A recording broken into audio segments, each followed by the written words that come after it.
Hello friends, welcome back in my best video tutorial series on Java. So right now here, तो here अभी हम देखेंगे while loop in Java. Java के अंदर looping का chapter चालू है हमारा. तो लूपिंग एक बेस्ट मैकेनिज्म है to execute the same code again and again. Okay, तो यहाँ पे टाइप्स ऑफ लूप में फॉर लूप हमने पिछले वीडियो में देखा है. अभी हम देखेंगे वाइल लूप के बारे में, जो किस तरीके से काम करता है अभी हम देखेंगे. ओके, तो अब अक्सर वाइल लूप का इस्तेमाल इसलिए होता है कि आपको पता नहीं होता है कि लूप कितनी टाइम घूमेगा, कितनी time, based on some condition. वो कंडीशन आपके हाथ में नहीं है, लेकिन वो कंडीशन ऑकर होने वाली है और लूप कभी ना कभी ब्रेक होने वाला है.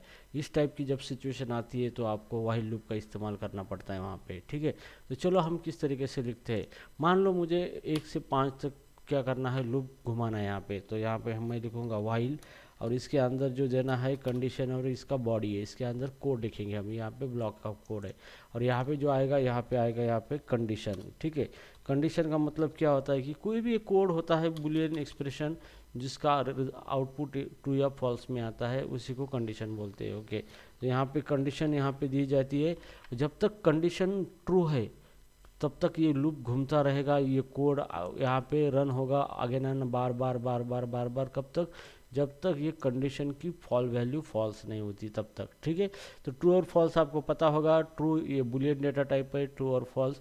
तो जैसे भी यहाँ पे ये बुलियन डेटा टाइप को एक्सेप्ट करता है तो कोई भी कोड आप लिखते हो उसका रिजल्ट ट्रू और फॉल्स में आना चाहिए, तो उसी को हम कंडीशन बोलते हैं. तो जब जब तक कंडीशन ट्रू है तब तक ये लूप चलता रहेगा, इसके अंदर का कोड प्रिंट होता रहेगा, एग्जीक्यूट होता रहेगा. फिर चाहे कितना भी कोड हो इसके अंदर वो बार बार रिपीटेड रन होता रहेगा. ठीक है, तो मुझे मैसेज प्रिंट करना है 1 से 5, तो मैं यहाँ पे वेरिएबल ले लूँगा काउंट, और काउंट इक्वल टू 1 यहाँ पे दे दूँगा. ठीक है, अब मुझे यहाँ पे कंडीशन देना है, जैसे कि count count count less than और इक्वल टू 5. मतलब जब तक काउंट 5 या 5 से छोटा है तब तक ये लूप हमारा घूमेगा, बार बार ये प्रिंट करेगा. जैसे मैं यहाँ पे प्रिंट करूँगा यहाँ पे message welcome in Codelangs, welcome in Codelangs. ठीक है, इस तरीके से मैं इसको क्या करूँगा, प्रिंट करूँगा इस मैसेज को.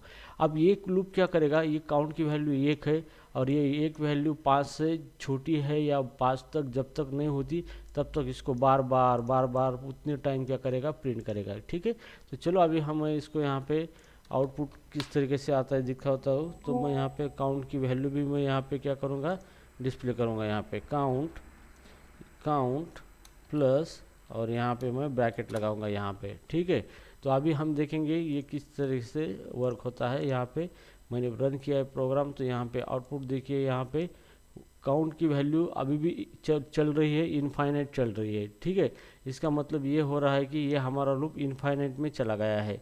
मतलब ये लूप अभी कभी स्टॉप होगा ही नहीं. क्यों? क्योंकि यहाँ पे काउंट की वैल्यू 1 है और ये कंडीशन ऑलवेज क्या होगी, ट्रू होगी, क्योंकि काउंट की वैल्यू कभी बढ़ नहीं रही है. तो ये इनफाइनाइट लूप चला गया है हमारा. तो हम इसको प्रोग्राम के अंदर थोड़ा मॉडिफिकेशन करना है. जैसे ही count less than equal to 5 है ये प्रिंट करेगा, और इसके नीचे हम काउंट की वैल्यू 1 से बढ़ा देंगे काउंट की, ताकि एक एक से काउंट बढ़ेगा.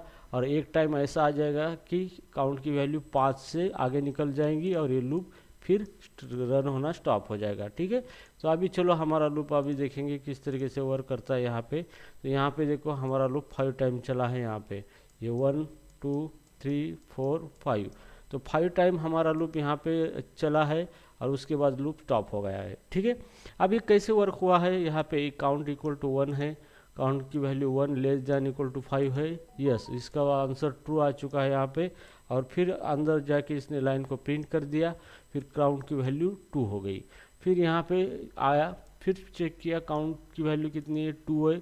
2 लेस दैन इक्वल टू 5 है. यस है, तो फिर अंदर चला आया और ये प्रिंट कर दिया. फिर काउंट की वैल्यू 1 से बढ़ा दी, काउंट की वैल्यू 3 हो गई. फिर यहाँ पे कंडीशन चेक किया कि 3 लेस दैन इक्वल टू 5 है. यस, फिर अंदर आया, इसको रन कर दिया, फिर काउंट की वैल्यू 1 से बढ़ाया, अब काउंट की वैल्यू 4 हो गई. फिर कंडीशन चेक किया कि 4 लेस दैन इक्वल टू 5 है. यस, फिर अंदर आया, इसको रन कर दिया, अब काउंट की वैल्यू 1 से बढ़ाई, अब काउंट की वैल्यू 5 हो गई. अब 5 इक्वल टू 5 है. Yes, condition true. इसका इस स्टेटमेंट को रन किया, अब काउंट की वैल्यू 6 हो गई. फिर यहाँ पे आया और काउंट 6 लेस देन 5 है, नहीं है, इक्वल है, नहीं है, फिर यहाँ से बाहर निकल आया, तो कंडीशन फॉल्स हो गई। तो इस तरीके से आपको व्हाइल लूप लिखना है। तो व्हाइल लूप जो आप लिखेंगे यहाँ पे, तो आप एक कोड को बार बार रन कर सकते हो। तो ये ब्लॉक के अंदर आप जितना चाहे उतना कोड लिख सकते हो, और यहाँ पे कंडीशन आपको देनी है। लेकिन एक चीज़ ध्यान में रखना है, ये लूप डिपेंड है इस कंडीशन पे कि कंडीशन जब तक ट्रू है तब तक लूप चलेगा, जब कंडीशन फॉल्स होगी तो ये लूप नहीं चलेगा, इसके रेस्ट ऑफ द कोड नीचे से रन हो जाएगा। तो guys I hope you understand कैसे व्हाइल लूप वर्क होता है, फिर आप अलग अलग एग्जांपल लेके इसको क्या कर सकते हो, यूज कर सकते हो, ठीक है। तो लूपिंग ये एक मैकेनिज्म है जैसे जिसके अंदर फॉर लूप भी यूज होता है। फॉर लूप का इस्तेमाल इसलिए होता है कि आपको पता होता है कि ये लूप कितनी बार घुमाना है इन एडवांस में, और व्हाइल लूप का इस्तेमाल इसलिए होता है कि आपको पता नहीं होता है कि कब तक ये लूप घूमेगा, लेकिन एक वन टाइम ये सिचुएशन ऐसी आएगी कि ये लूप एग्जिट हो जाएगा, ठीक है। तो yeah guys I hope you understand this how for loop is how while loop is a work in Java. So in this way you can implement your while loop. Okay, so guys, thank you so much for watching, and we will see in the next video. Thanks.